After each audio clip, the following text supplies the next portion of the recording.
que ele passou naquele dia e trazer para os dias de hoje, seria bem dizer que você sentisse uma vontade no seu coração de hoje, sentir de Deus e pregar lá no país islâmico. É a mesma coisa que Jonas ir pregar em Nínive.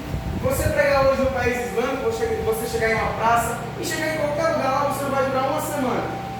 Tá certo? Lá é proibido, fica. Facilmente você seria morto a tiros, seria decapitado.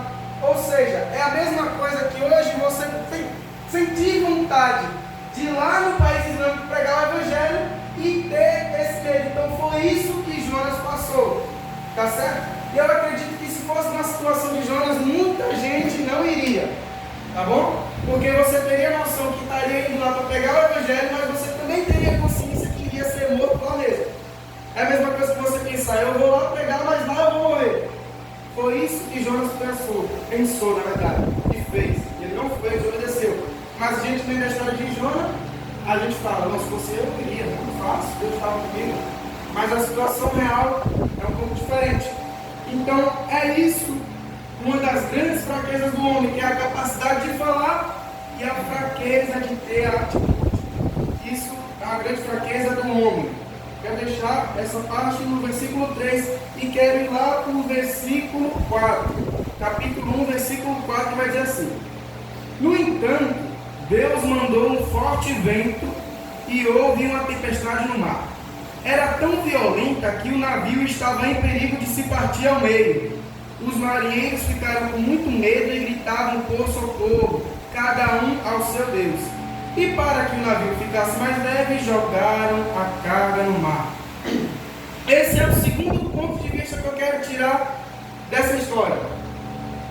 E o que eu leio nesse versículo, eu analisei a ideia que os marinheiros tiveram, os marinheiros que estavam com Jonas. Quando eles estavam percebendo que o barco estava querendo se partir, a ideia que eles tiveram foi o quê? Vamos pegar a carga que está dentro do barco e vamos jogar ao mar. Para quê? Para o barco ficar um pouco mais leve e se manter inteiro durante a tempestade. Essa é a ideia deles. Pegarem a carga e jogar no mar para o barco ficar mais leve e eles se manterem inteiros. Mas isso não ajudou em nada. Mas não, porque isso não ajudou, eles não tiveram uma boa ideia de pegar as cargas, jogar no mar e deixar o barco mais leve? Sim, essa foi a ideia deles. Mas não adiantou de nada, porque o plano de Deus não era esse. O plano de Deus não era acalmar a tempestade com Jonas ali. Então, independente do que eles fizessem, não iria dar certo. Porque isso não abalaria o plano de Deus. Então, logo em seguida, eles tiveram outra ideia que vai nos relatar aqui no texto. E qual foi essa outra ideia? Chegaram cada um e vamos dizer: cada um vamos clamar o seu Deus. Você vai clamar o seu, você vai clamar o seu e você vai clamar o seu. Então aqueles marinheiros que estavam ali começaram a clamar cada um ao seu Deus.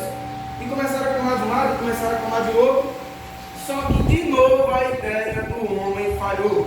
Pela segunda vez, a primeira ideia de jogar as cargas no mar falhou. A tempestade continuou da mesma forma. A segunda ideia de cada um clamar ao seu Deus falhou. A tempestade continuou da mesma forma. Então o que aconteceu?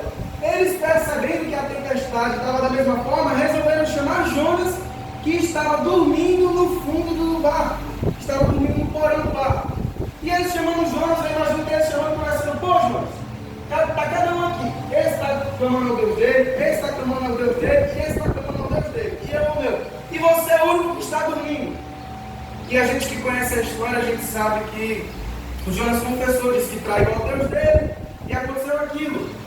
De ele falar que só seria calma a tempestade se jogasse ele no mar. E foi isso que aconteceu.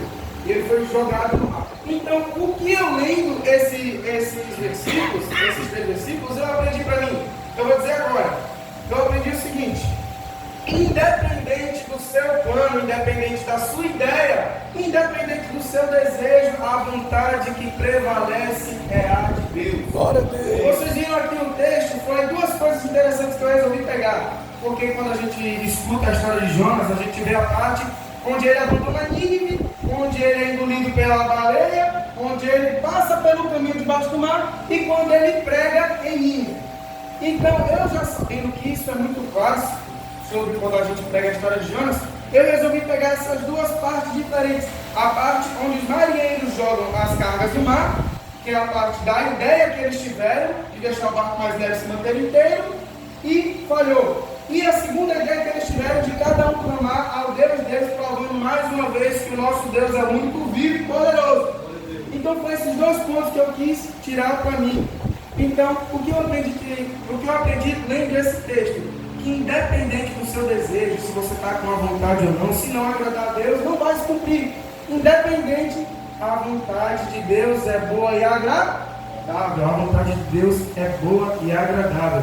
Então, o que eu quero deixar para você nessa tarde é: se o teu plano não deu certo, se o teu sonho não deu certo, se a tua vontade de realizar alguma coisa não deu certo, deixa nas mãos de Deus. Tem até aquele hino que canta,